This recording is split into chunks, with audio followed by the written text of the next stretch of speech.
tardes, qué gusto recibirles aquí. Yo les tengo que confesar que estoy emocionadísima con este panel con acento en la A, porque así es como lo pronunciamos en México, aunque no lo escribamos así. Porque estoy, de verdad, tengo la posibilidad hoy de platicar, de escuchar sobre todo a mujeres poderosísimas que han transformado uno de los deportes que más queremos, que por lo menos yo más quiero, que está más cerca de mi corazón, que es el fútbol femenil. Y aquí quiero hacer la aclaración que cuando yo diga fútbol, estoy hablando de fútbol femenil. Yo normalmente no hablo de fútbol varonil. Si llego a hablar de fútbol varonil, hago la precisión, así como a ellos les encanta hacer la precisión del fútbol femenil y que demos por sentado que el fútbol es solo varonil. Bueno, en mi caso es al revés. Cuando yo digo fútbol, todo lo que tiene que ver es con fútbol femenil, así que así lo haré en los siguientes 60 minutos. Gracias. Les invito a que ustedes también lo hagan para que ya hagamos esas precisiones también, que hablemos de fútbol varonil y femenil, hasta que algún día nada más digamos fútbol y ya no tengamos que estar pensando si es varonil o femenil o de qué estamos hablando.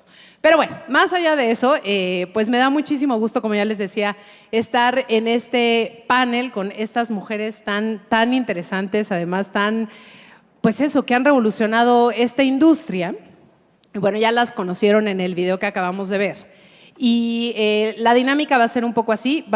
Primero voy a hacer una pregunta para todas. Voy a hablar en español, ya lo sabe Honey. Honey already knows that I'm going to speak in Spanish.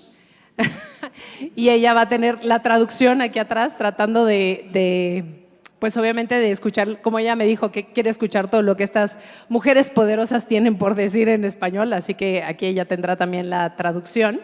Pero la primera pregunta va a ser en general y después voy a ir con cada una de nuestras panelistas.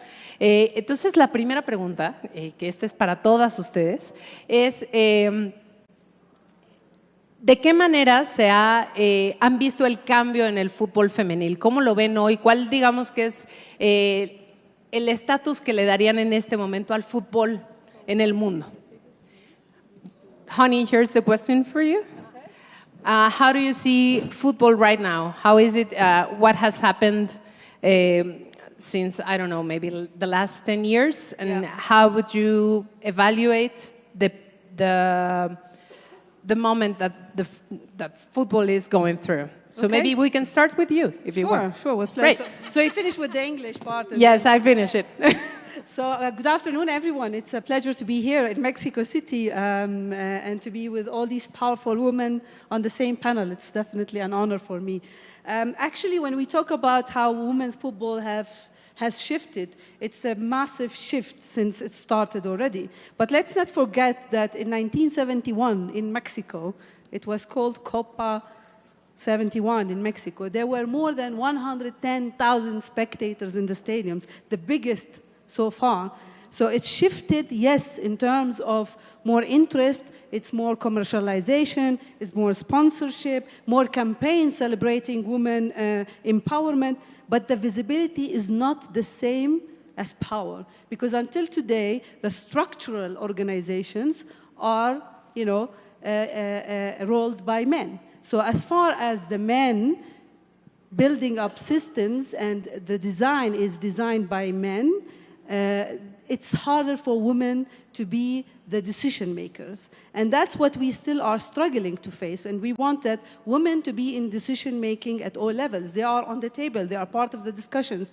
And until then, the revolution still has to be more investments. But the margins have shifted, not because the structural organizations wanted it to be like that, because of the women themselves. They fought the fight. They wanted to be they force themselves in systems that are mostly male-dominated, in structures that are mostly allowing the woman, inviting the woman if they should be in or not. And I can relate this to Palestine, for example. Growing up in a Palestinian context with the political, social, cultural, massive challenges, how we managed through football to change the narrative, to change the mindsets, from not allowing girls to be on the pitch to have hundreds and thousands of girls playing football despite of what's going on right now, even under the genocide, illegal occupation, and struggling at all levels, no movements of players, no infrastructure.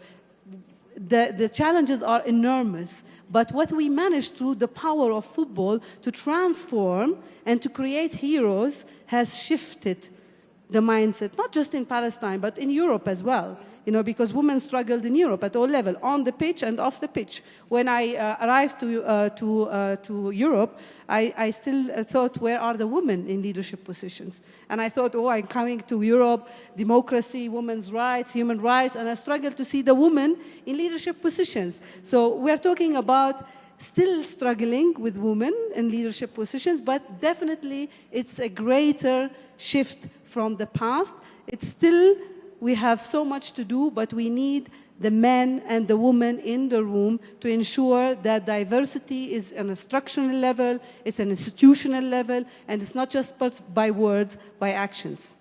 Good. Thank you, honey. Thank you so much. Honey, like honey, my honey. You can call me honey, you know? Yeah, that's the good news. Everybody call me honey. Also the bad news that everybody call me honey. Everybody calls you honey, I know. Ok, Lucía.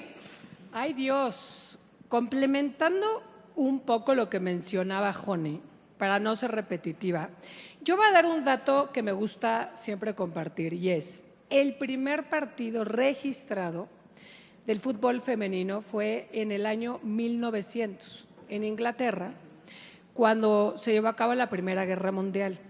Posteriormente viene la Copa de 1971 y es hasta el año 1991 que se lleva la primer Copa Mundial oficial de la FIFA.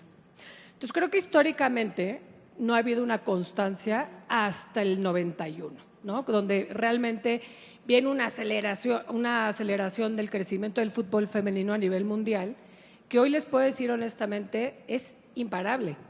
Nos guste o no nos guste, el fútbol ya está en un tren bala creciendo enormemente. Ahora, en ese crecimiento yo debatiría, y perdón porque ese es parte de mi trabajo, Ok.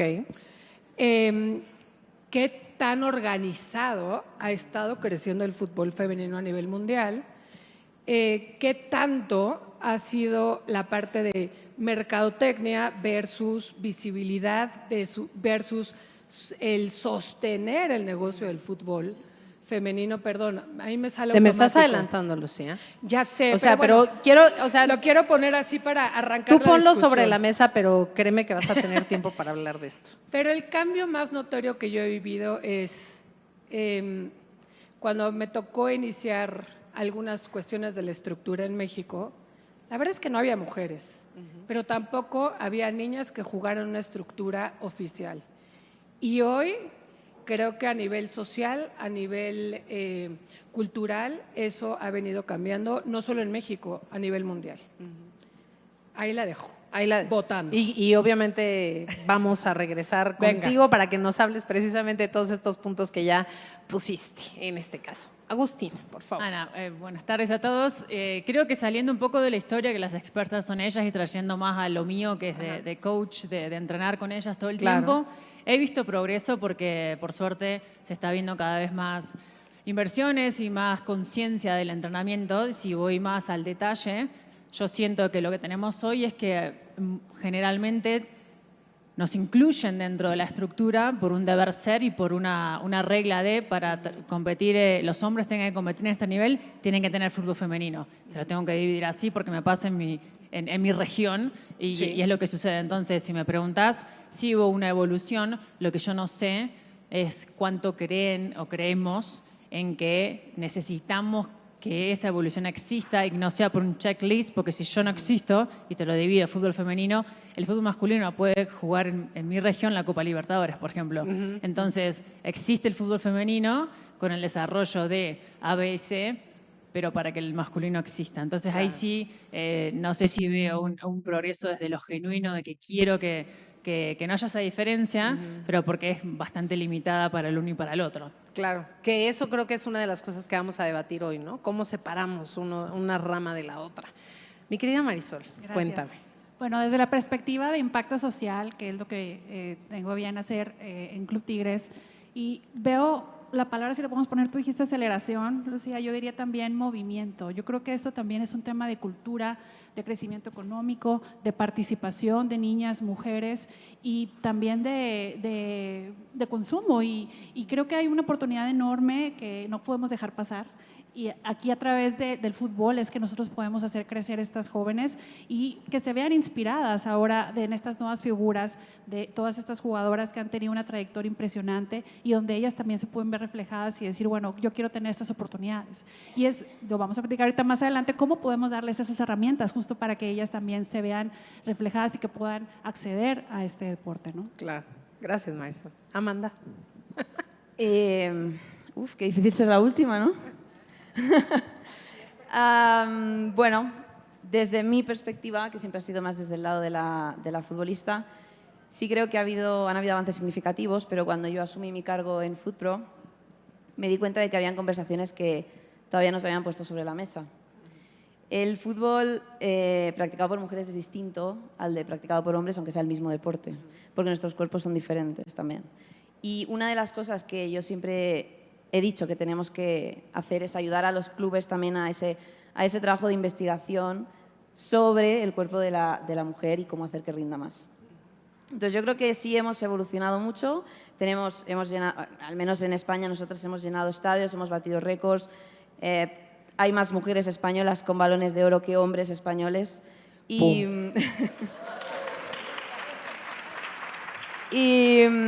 sí, y además tenemos clubes que generan, su sección femenina genera, mientras que su sección masculina tiene pérdidas. Entonces, para mí, ¿qué habría que mejorar? Es entender que es un negocio distinto. Es un negocio distinto. Primero, quien practica ese deporte es distinto. Cuando yo fui a la Federación Española de Fútbol a pedir que las jugadoras que eran madres pudieran viajar con sus hijos al Mundial, era algo que ni se lo habían planteado. Claro. Que luego dijeron, pues sí. Ah, sí, qué buena idea. Sí. Qué gran idea. ¿No? Ajá. Pero no se Mira, lo habían ni tienen hijos. planteado. Entonces, ahí también un poco de que haya más mujeres en los puestos de liderazgo, porque tienen esa perspectiva de género, hay hombres que también. Pero necesitamos eso, más investigación en el cuerpo de la mujer.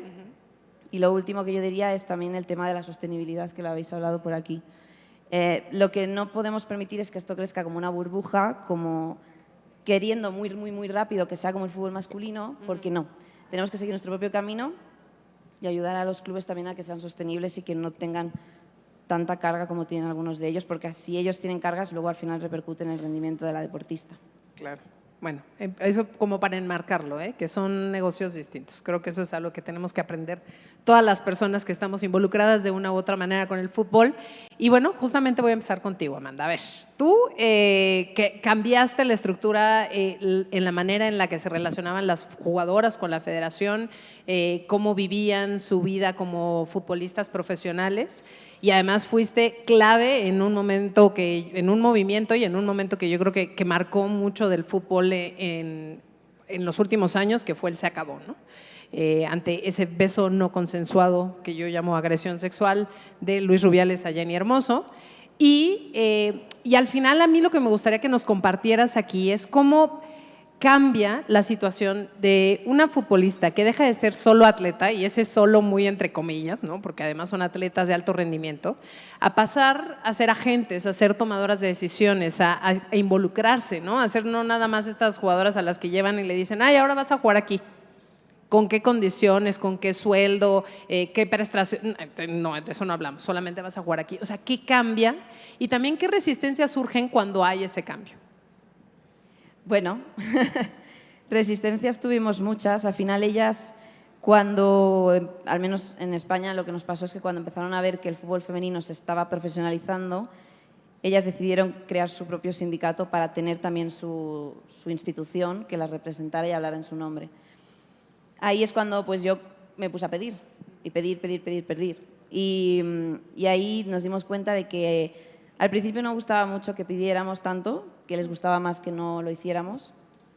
Pero luego se dieron cuenta de que no pedíamos tampoco locuras. Al final estábamos pidiendo cosas que nos ayudaran a mejorar nuestro rendimiento. Y luego también, por mi parte, hubo mucha formación hacia ellas de tenéis obligaciones y derechos. También tenéis obligaciones. Hay que cumplir con el club y luego el club tiene que cumplir con vosotras. Tuvimos muchas reticencias. Creo que en el movimiento se vio muy claro todo lo que tuvimos que hacer para cambiar, porque no era, o sea, el beso no fue algo puntual, era algo estructural. Para que un presidente se sintiera con esa fuerza o legitimidad para hacer eso delante de absolutamente todo el mundo, realmente creía que tenía esa legitimidad sobre el cuerpo de esta jugadora, ¿no? Entonces, yo dije, esto es estructural, hay que destruir todo hasta los cimientos y luego volverlo a construir. Gracias al movimiento lo conseguimos y ahora en España podemos decir, por fin, que tenemos un momento como de paz institucional muy bueno y empezamos a ver cómo las futbolistas están rindiendo desde una perspectiva muy distinta, porque pueden viajar con sus hijos, porque ahora también tenemos guarderías, porque tenemos una comisión de maternidad que examina cada caso, luego en las selecciones también. Y entonces ahora es cuando ellas también están, bueno, es que esto es de todos, o sea, esto es de los clubes y esto es de las jugadoras. ¿Cómo podemos hacer para que juntos podamos ser mejores? Y también, como he dicho antes, entendiendo que somos un negocio distinto. Porque también a mí me pasaba mucho que los clubes, la mayoría tienen sección masculina y femenina, y lo que querían hacer como copy y pega. No, o sea, el plan estratégico que tienes tú en tu sección masculina no tiene por qué ser el de la femenina. Entonces, bueno, que ellas crearan su stakeholder, ¿no? Su sindicato, fue un antes y un después. Conseguimos muchísimas cosas, tuvimos mucho rechazo al principio, pero ahora creo que estamos en un momento en el que entienden que el fútbol femenino para crecer necesita también de sus futbolistas. Oye, ya lo mencionabas y creo que eso es súper interesante, también lo decía Lucía, ¿no? A ver, ¿cómo podemos hacer? ¿Cómo nos aseguramos de que no vamos a replicar exactamente el modelo del varonil, ¿no? O sea, porque, a ver, también tenemos que reconocer que el modelo del varonil no es perfecto, o sea, y tiene muchas desigualdades y hay situaciones que definitivamente son perfectibles y que se pueden cambiar. O sea, ¿cómo hacemos para que el femenil, que con toda esa inconsistencia que ha tenido, pero que ahora parece que va ya en un trayecto un poco más estable, cómo logramos que sea una cuestión distinta y con mayor igualdad y con mejores derechos y con más respeto? O sea, ¿cómo podríamos lograr eso? Te estoy haciendo la pregunta del millón. Sí. Voy a tomar apuntes yo también. Exacto, todas aquí vamos. Yo siempre he dicho que poniendo la gente adecuada en los cargos adecuados, porque no puedes poner a alguien que no tenga esa preparación o esa perspectiva de género en este deporte, porque no lo va a entender. Entonces, esto yo lo vi mucho cuando fui a Estados Unidos, entendí un poco la estructura del fútbol femenino allí. Tienen personas a las que el masculino les da absolutamente igual.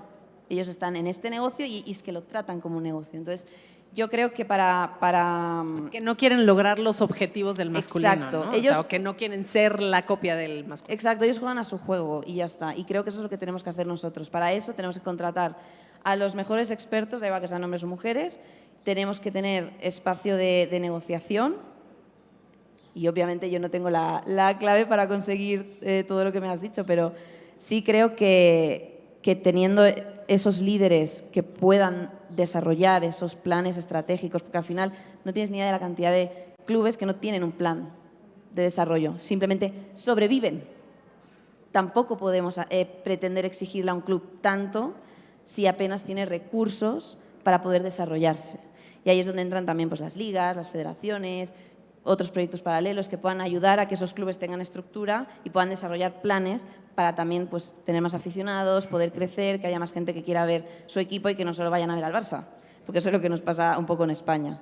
Entonces yo creo que eso puede ayudarnos a separarnos del masculino, poner personas que, ¿por qué no?, que no tengan nada que ver con el fútbol masculino. Es que a lo mejor no necesitamos a gente que sepa del masculino. A lo mejor necesitamos a alguien que entre y diga, oye, pues no tengamos los mismos patrocinadores que la liga masculina, porque esas marcas, esas empresas, a lo mejor no tienen el mismo público que puede tener una empresa cuyo consumidor habitual es 60% mujer.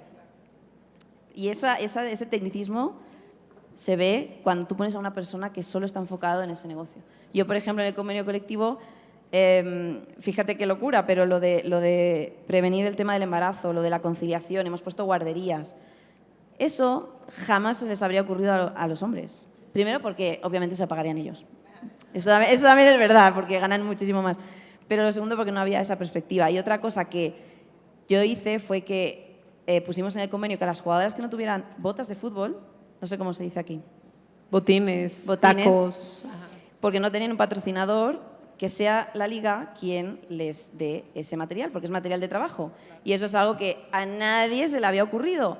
Pero yo estoy especializada en este deporte, en este fútbol practicado por mujeres. Entonces yo sé lo que ellas necesitan. Y entonces conseguimos luego que tampoco saliera del presupuesto de los clubes, sino que fuera la liga quien llegara a un acuerdo con una marca que además estuvo encantada de hacerlo porque generó un impacto social en ella. Entonces ese tipo de sinergias que se forman es gracias a esa perspectiva y tratarlo como un negocio totalmente distinto. Me encanta. Muchas gracias, Amanda. Tomamos nota, ¿cómo de que no? Marisol, a ver, yo creo que no podemos negarlo sin importar cuál sea la camiseta que apoyemos, si nos gusta, si no nos gusta. Me parece que Tigres es uno de los equipos en México que entendió bien que esta era una inversión, que esto no era un favor, que esto no era el de, bueno, pues ni modo, tenemos que tener la división femenil, la rama femenil, ni modo, ¿no? O sea, lo entendieron muy bien y creo que eso habla, pues básicamente con la cantidad de campeonatos que tienen, son el equipo más campeón de nuestra liga, tienen además, me parece, mucha infraestructura dentro del equipo, pero no nada más se queda ahí, sino que tú estás al frente justamente de la Dirección de Responsabilidad Social, ¿sí? ¿Sí? Yo sí. Sí. No quiero cambiar el nombre de la dirección.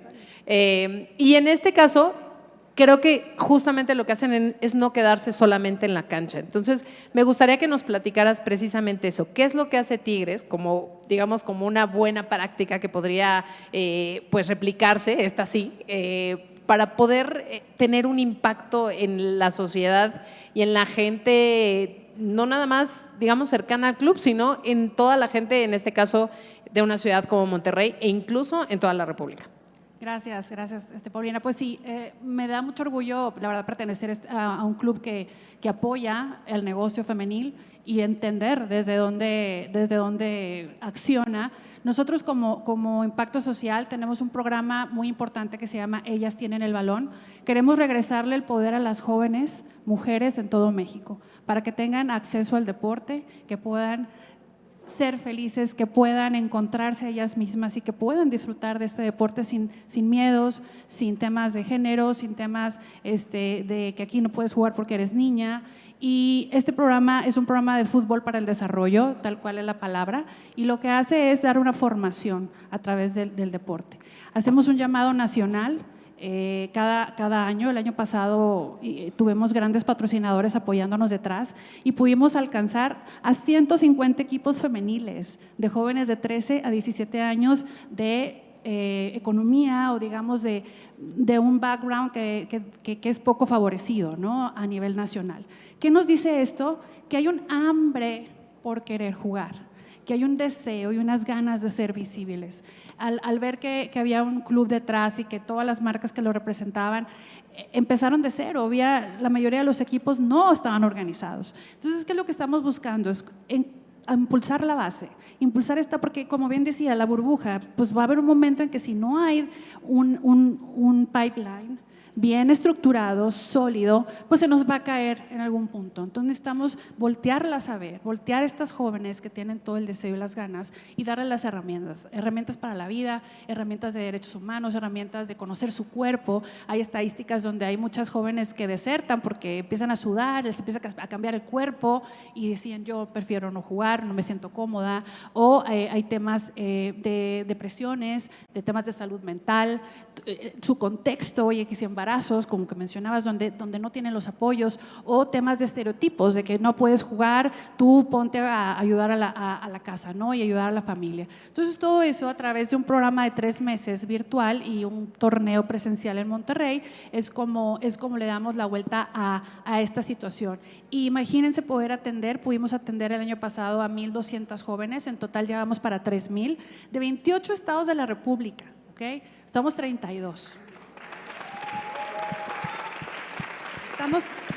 Estamos hablando de 150 equipos que aplicaron, tomamos a 100 de ellos por un criterio que se hace riguroso.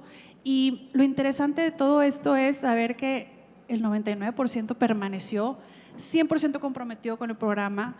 aprendieron de sí mismas, se convirtieron líderes en sus comunidades. Obviamente, todas las jugadoras de Tigres Femenil intervinieron en los módulos formativos. Son 9 módulos para papás, 6 para coaches y 6 para padres de familia. Entonces fue un tema integral para que ella realmente tenga un espacio seguro y que esté apoyada por la gente con la que vive, en su contexto, ¿no? Entonces creo que es un programa muy redondo, único en México, que vamos a seguir impulsando este año, lo vamos a volver a lanzar. Entonces, quien se quiera sumar al movimiento, encantados de la vida. Es un programa bien hecho, estudiado con investigación, con todos los indicadores y que nos muestra eso, que las niñas quieren jugar, hay mercado, pero hay que darles las herramientas. A todos les mandamos un kit de entrenamiento a sus comunidades, balones, jerseys, conos, boyas, guantes de portero, manual y un seguimiento con todos para poderles dar ese primer impulso para decir, oigan, conozcan el deporte, enamórense de los beneficios que te van a dar a tu vida, y creo que ha sido muy exitoso. El 86% de los equipos, y con esto acabo, son equipos de primera formación, o sea que no existían y que ahora permanecen, y el total de las chicas se apropiaron de espacios públicos, que eso se me hace súper interesante. No tenían un lugar donde entrenar.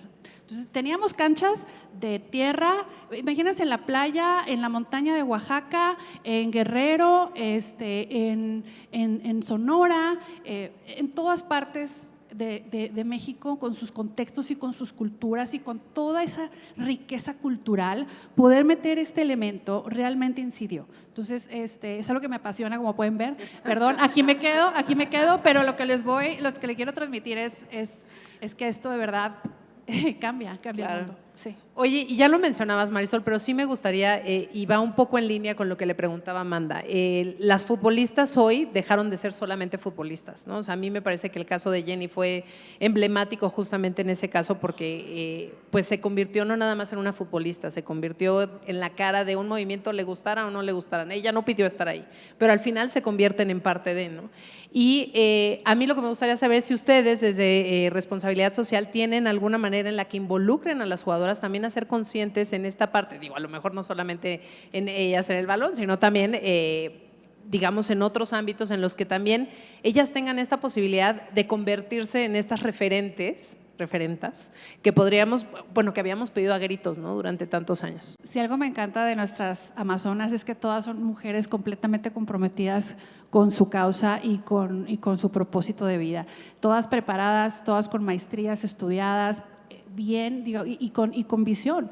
De hecho, platicando con Jennifer, porque pues, como saben, Jennifer Hermoso también está en Tigres, y platicando de este proyecto me dice, es que es lo que yo me quiero dedicar, es que yo cuando el día que ella cuelgue mis tachones, yo quiero impulsar a las jóvenes para que encuentren en el deporte un camino y un espacio seguro, ¿no? Entonces, eso te dice que cada una trae su causa. Entonces, es nuestra parte también como club apoyarlas a que ellas lo puedan seguir haciendo, ¿no? en sus ámbitos. Perfecto. Muchísimas gracias, Marisol. Ahora vamos con Agustina. Agustina, a ver. Sabemos que en estos ambientes de alto rendimiento luego nada más nos enfocamos en el rendimiento físico, ¿no? Así Sí. que cuánto corrió, que mira, que qué buen desempeño, que no la lectura táctica, o sea, obviamente sí. Pero también cada vez hay más presión y creo que el tema de la salud mental se ha convertido en un tema clave pues para muchas personas, evidentemente para las futbolistas.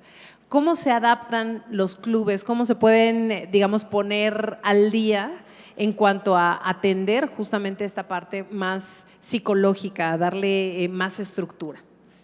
Primero, si comparamos lo que ella acaba de decir de las preocupaciones que tiene, te tengo que dar contexto porque, como sabemos todo, la mente femenina o masculina tiene que tener como un contexto para comprender a dónde está, sea el alto rendimiento en el deporte, como líderes de proyectos y demás. Entonces, lo que ha pasado en el fútbol femenino, por ejemplo, si me lo preguntás hace 10 años no tenía, yo soy parte de un cuerpo técnico, una mujer, eso nunca se hubiera imaginado. O también nosotros tenemos en algunas culturas de Latinoamérica mujeres entrenando con hombres porque no está tan aceptado que la mujer entrene sola.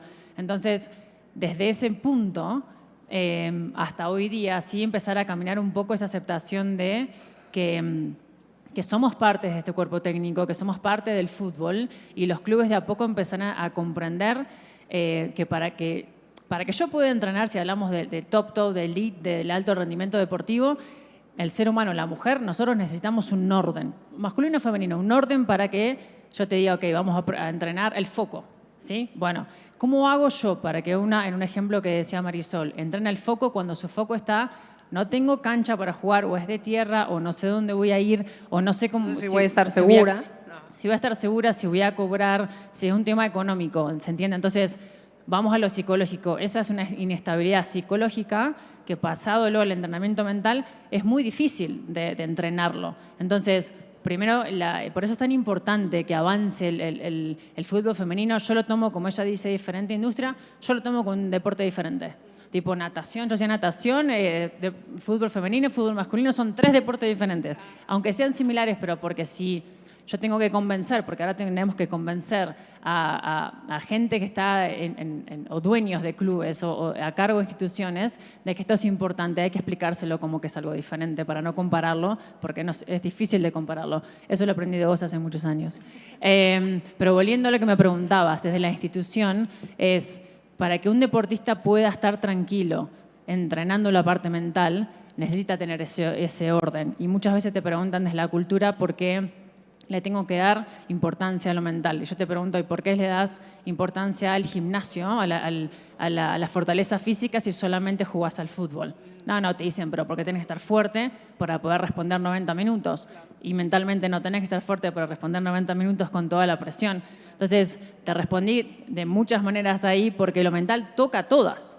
Entonces, merece desde ese lado entender que con un contexto inestable me es muy difícil a mí presionar a la jugadora porque la termino yo lesionando mentalmente porque le estoy pidiendo algo que no es que ella no puede, sino que, o que no es capaz. Es algo que no puede porque no tiene el contexto o el apoyo nuestro. ¿Se entiende? No existen las condiciones para que esté así. Correcto, sí, claro. exacto. Oye, y también creo que otro de los temas que surge siempre es el de la salud mental y la competitividad, ¿no? O sea, ¿cómo llevamos una sana relación entre la salud mental y esa competitividad que obviamente en el deporte de élite pues llega a topes altísimos? Excelente pregunta porque siempre, de nuevo, volviendo a los líderes a los que yo me tengo que sentar a hablar de dueños de clubes o gerentes generales, de decir por qué es importante lo mental, porque lo tengo que convencer encima todavía, porque lo mental no está tan metido en las culturas todavía y piensan que si dicen, bueno, meto lo mental como prioridad en mi programación, entonces el rendimiento quizás me va a bajar porque los hago más débiles o a las chicas o a los chicos. O sea, hay como un tabú ahí y es totalmente lo contrario. De nuevo, nosotros entrenamos con 3 pilares. Uno en la cancha con la pelota, el futbolístico, el gimnasio, que lo acabamos de decir, y lo mental. Es tan importante que sumándolo a la estructura de una institución le va a beneficiar directamente el rendimiento, y no solamente el rendimiento, sino que es una decisión institucional de que es una cultura. Entonces, para poder beneficiar ese alto rendimiento, si esa cultura de club prioriza siempre a la persona, siempre va a tener resultados porque nosotros tenemos, si vamos al fútbol, cuando jugamos 1 hora y media por semana, la semana tiene 168 horas, entonces, ¿cómo te iba a tratar yo como un futbolista o una futbolista si sos más persona, si empezamos a hacerlos en polares, que futbolista? Entonces, todas las culturas que yo trabajé en instituciones en donde pusieron a la persona primero y después al jugador o la jugadora, siempre tuvieron resultados porque primero que el jugador se siente más cuidado y ahí te va a dar todo. Entonces estás cuidando la mente desde otro lado y yo te digo que soy muy exigente dentro de mi profesionalismo, pero entendiendo que sos persona y que te pueden pasar cosas. Qué interesante. Es que ya se nos va a acabar el tiempo, si no, mira, aquí seguíamos, Agustina. A ver, ya medio nos dabas aquí un abrebocas, mi querida Lucía, de lo que venía, pero justamente con este crecimiento que tiene el fútbol femenil, creo que pues a veces creemos que o ya llegamos o nos falta mucho, o no sabemos qué hacer, y creo que si hay alguien especializada desde un punto estratégico de este crecimiento del fútbol, eres tú. Así que te vamos a aprovechar para que nos digas justamente, no sé, si pueden ser 5 puntos con los que podríamos tener un fútbol sostenible, que sea esta industria, que no sea nada más esta explosión que tenemos en este momento y que después se nos caiga, sino que sea algo que se mantenga y que se convierta en una industria por sí sola. Oigan, primero que nada, necesito hacer paz mental porque dice 5 minutos en el reloj y no sean gachos, denos un poquito más de tiempo, por favor. porque el TOC me mata, así que espero que nos aguanten un poco más. Aguántenos tantito. Ya haciendo paz con eso. Ya, tú sigue. Venga. Yo tengo que decir que estoy feliz de estar aquí. No saben, pero yo no vivo en México. Y el que me hayan traído a este evento con estas mujeres, estoy emocionadísima. Así que así sí son 3 minutos, los voy a valer. La gente que me conoce sabe que nunca traigo tarjetas. Esto es rarísimo en mí, pero como tenía tiempo de Oscars, te voy a contestar. Gracias, querida. Como Lucy. con mis puntos, no lo puedo. Esto es anti-yo, chicos, que sepan. A ver, yo traté de poner puntos para el foro que es. Quiero lanzar una pregunta, si me permiten. Claro. ¿Quién de aquí ve el fútbol femenino? Me da igual si es de México, Colombia, ok. Todas al menos todos hemos escuchado algo del fútbol femenino. México, Mundial, viene el Mundial el próximo año. ¿Sabemos dónde va a ser el Mundial del próximo año? No, el próximo año ¿Dónde? femenino. Díganos, 2027. Brasil, Brasil, gracias, claro. excelente, me encanta. Bueno, a ver, yo cuando hablo de sostenibilidad del fútbol femenino, y perdón que siempre diga fútbol femenino, habrá un día en que lo dejemos de mencionar. Seguramente. Y fíjense en la calidad de ponentes que tienen aquí, porque se abordó la parte de derecho, la parte social. Nos falta Joni, que les dirá desde un punto social fuertísimo, y la parte mental. Y a mí me toca un poco, quería englobar todo lo que esto significaba en una estrategia desde FIFA, sí, desde federaciones, que son los organismos en los que actualmente trabajo, y te los voy a resumir en 5 puntos, Venga. que aquí los tengo. El fútbol femenino no necesita más visibilidad. Van a decir, ¿cómo, Lucía? Si solo la mitad de la audiencia aquí ve el fútbol femenino.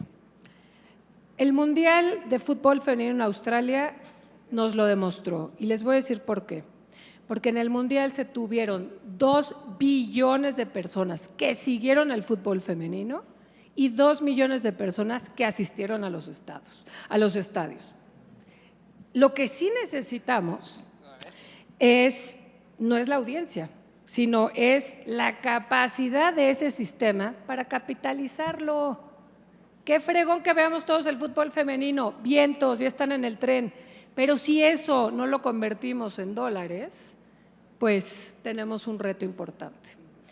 El segundo es que el mayor riesgo no es el crecimiento lento o acelerado que ha tenido el fútbol femenino a nivel mundial, sino es cómo ha crecido.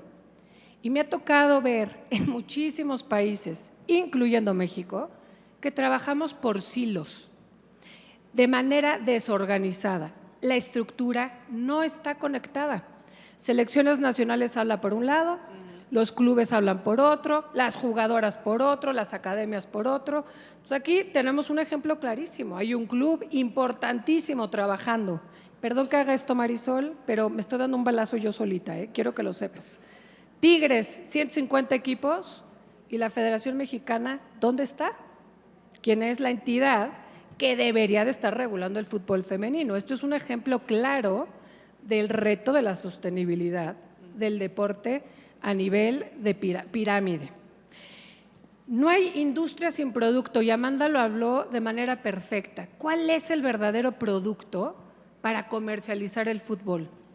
¿Alguien se atreve a darme una respuesta? Se los juro que no hay respuestas incorrectas. Las jugadoras y la competencia. Entonces, para que eso se esté generando, hay que generar los estatutos internacionales para que los calendarios deportivos estén coordinados y organizados. No puedes estar teniendo copas en Inglaterra de clubes y ya empezó la temporada en México, ya eliminaste automáticamente a una potencia como es México. Y así les puedo enumerar N número de ejemplos. Pero también está la generación de este entorno del alto rendimiento. Agus lo decía ahorita, no basta generar la cancha, no basta generar a las entrenadoras, no basta generar, hay que trabajar con las jugadoras, y Amanda lo dijo y me encantó, desde lo que somos, mujeres. Y les voy a dar un dato que a mí me aterra muchísimo. Cuando hablamos del deporte de alto rendimiento, hablamos de la parte mental, pero ¿qué creen? Tenemos menstruación y hay N cantidad de de países que no hablamos de eso porque qué pena. Pues es natural, muchachos, ya como que hay que normalizar cierto lenguaje, ¿no?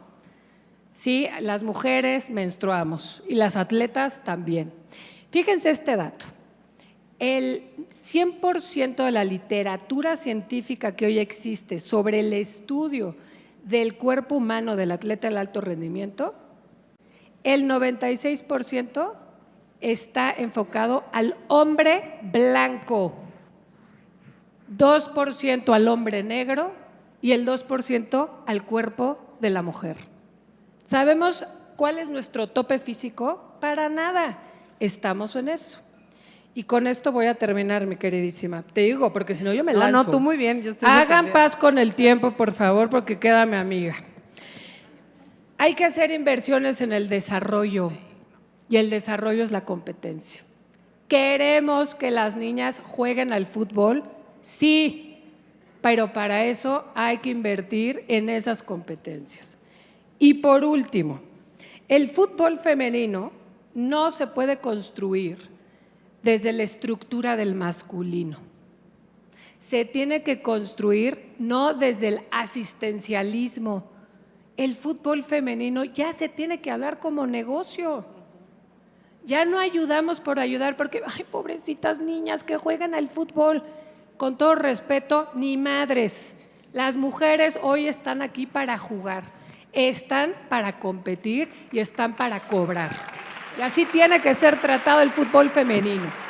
Y para eso, el liderazgo también tiene que cambiar. Y con esto no digo, tiene que haber mujeres en puestos altos. Yo soy de la idea de Amanda, tiene que estar la mejor persona en el mejor puesto. Ni por cuota de género, ni porque es hombre o porque es mujer, sino porque es lo mejor para el negocio del fútbol femenino. Perfecto, hermana. Perfecto. Hagan paz con Ahora el sí, tiempo, drop the muchachos. Drop the mic, se puede ya. Muchas gracias, querida Lucía, por el tiempo. Me encanta porque Honey, les tengo que decir que está súper preocupada por el tiempo. Ya le dije, don't worry. My time You're is going up. to have your time, don't worry. You're in extra time. Yes. And that's where, but you know, that's where they score. Exactly. So you're in the extra Extra time, my time. friend. Use it wisely. Ya, por último, Lucía, a ver, lo mencionabas ahora. Creo que una de las bases para que podamos seguir teniendo competencia, para que la competencia crezca y esto verdaderamente se vuelva esa industria que soñamos y que queremos y que sabemos que es, pues está en el fútbol formativo, en desarrollar talentos.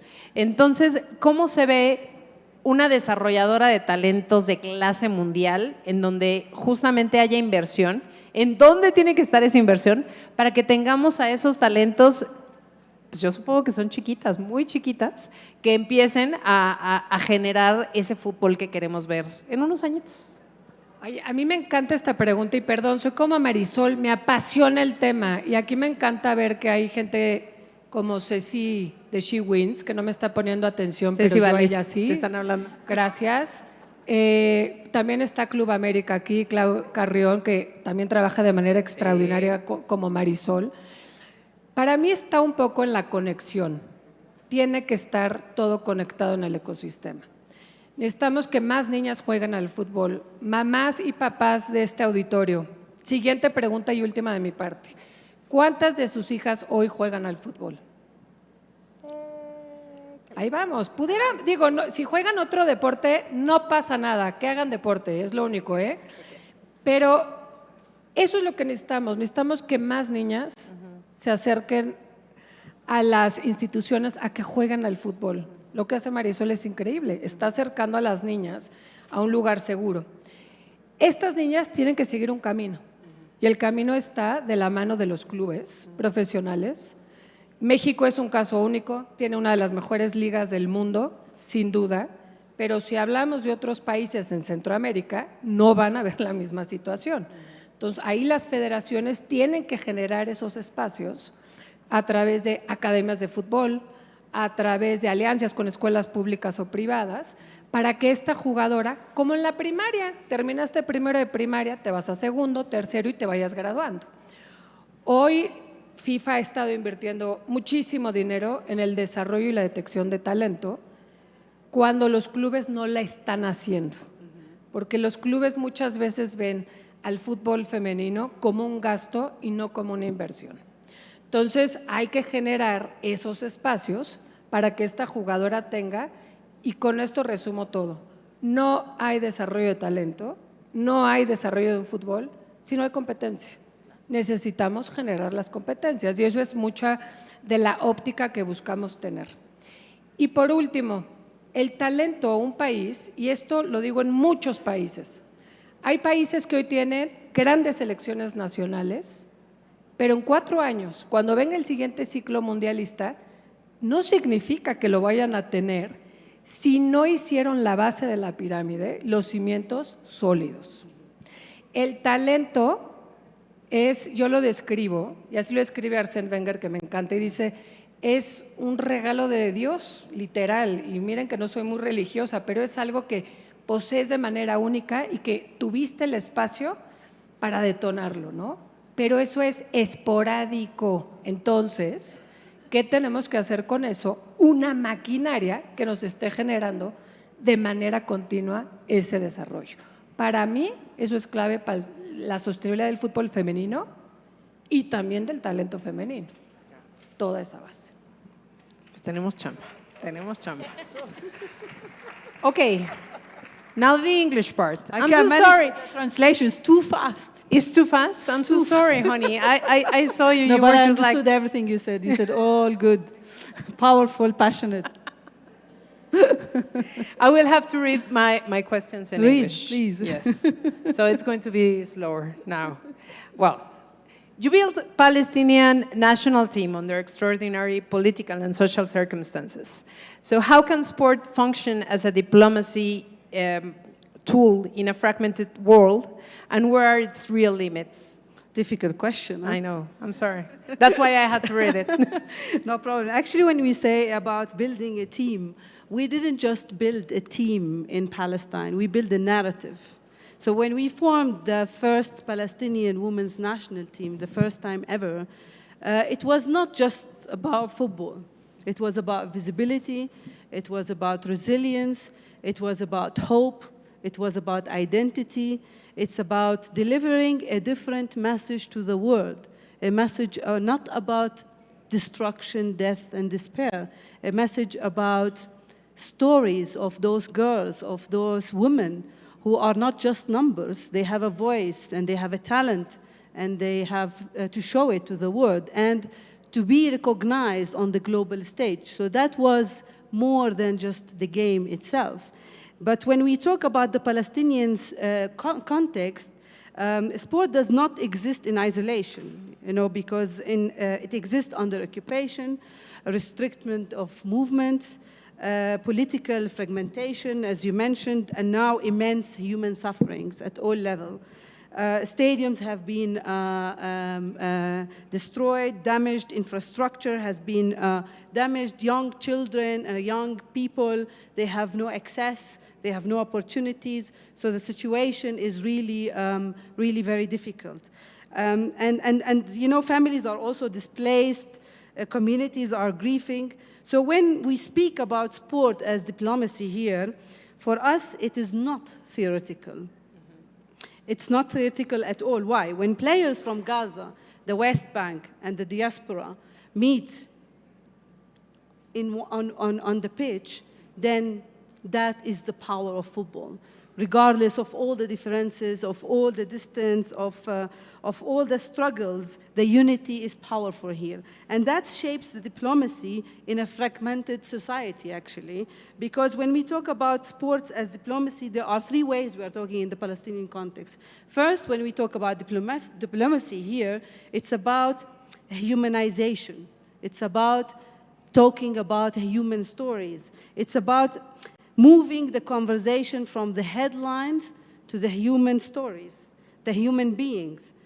When our women stepped onto the pitch, they challenged stereotypes simply by existing, only by existing. And I don't talk about the Palestinian context here, we talk about general context of women all around the world, but here I'm specifically targeting this point. Second, diplomacy comes for the Palestinian context on the pitch we are all equal.